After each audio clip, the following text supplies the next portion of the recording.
Nous avons décidé d'interviewer Yannick Stoffel, apprenti en boulangerie-pâtisserie depuis 2 ans, au fournil du Korosberg à Truchtersheim. Et nous l'avons interviewé pour notre sujet de TPE concernant l'envie de manger via les 5 sens. Donc Yannick, la première question qu'on se pose, c'est est-ce que dans votre entreprise vous ajoutez des arômes particuliers dans vos créations? Ben, en général, non, mais. Enfin, non, de toute façon, non. On utilise surtout des produits, je vais pas dire bio, ni naturels. Enfin, si, naturels.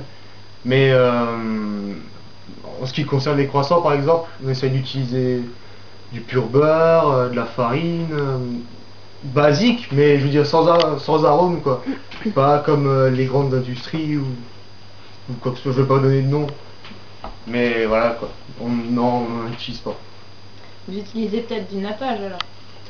Oui, après cuisson, pour donner un peu plus de sucré, un peu plus de.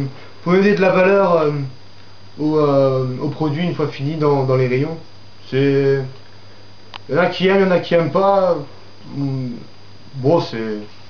Faut aimer, quoi. Mais ça apporte une petite valeur. D'accord.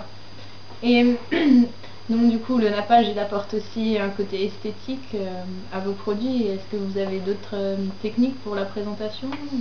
Ben oui, euh, par exemple, un exemple tout bête pour la baguette, on la farine, ça donne tout de suite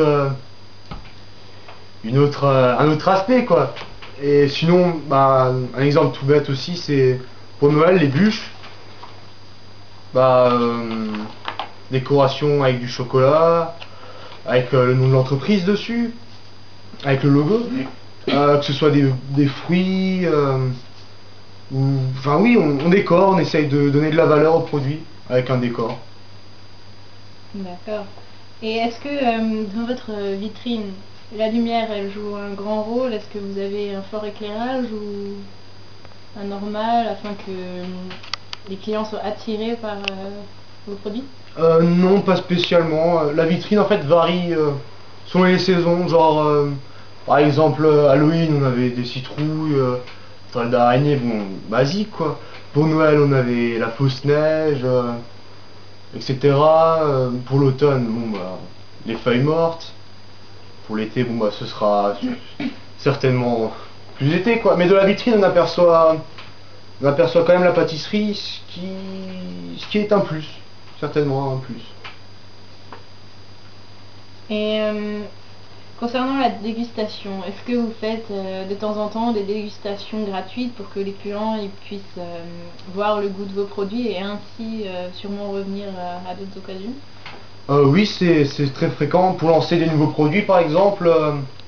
Ben, par exemple, pour les pains spéciaux, on en découpe, on en met dans une petite assiette au comptoir, enfin au comptoir pour payer, et les gens peuvent déguster afin de tester le nouveau produit, quoi. Et si ça leur plaît, ben, ça peut permettre un bon lancement.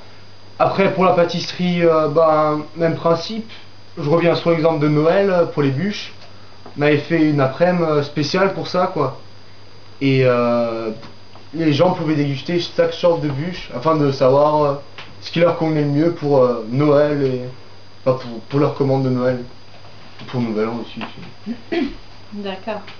Et est-ce que vous avez d'autres techniques donc pour attirer, que ce soit toujours à propos des 5 sens, donc esthétiquement ou que ça sente bon? Est-ce que vous avez par exemple des diffuseurs d'odeur? Non, dans notre entreprise on n'en a pas. C'est on joue surtout sur le naturel, c'est-à-dire le bon pain frais qui sort du four. J'ai envie de dire ça marche toujours quoi et bon bah on joue surtout sur ça quoi. La bonne odeur de la viennoiserie sortie du four, mais sinon non on n'a pas de diffuseur d'odeur. D'accord, ben voilà, ben, c'est tout. Merci beaucoup d'avoir répondu à mes questions. Bah y a pas de quoi.